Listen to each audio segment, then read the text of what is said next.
Yan, mag-iihaw ako na boneless na bangos. Yan, nalagyan ko na yan ng asin at pamintang durog.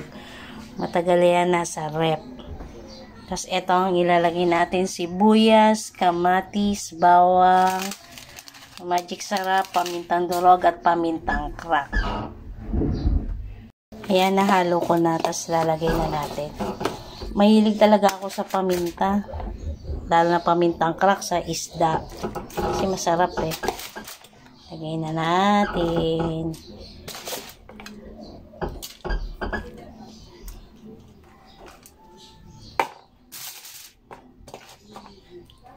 Saka kami lagi namin ginagamit ay boneless.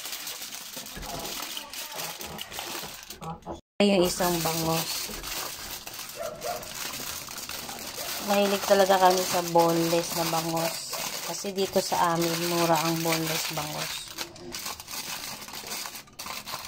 Dalawa lang, 250. Ayan o. Ayan, dalawa na yan, 250 lang yan. Ihawin ko na. Iihaw ko na. Tingnan natin kung luto na. Yan, luto na yan. Basta puti na yung loob. Sarap dito. Mapaparami kain ko. Toyod, kalamansi, sili.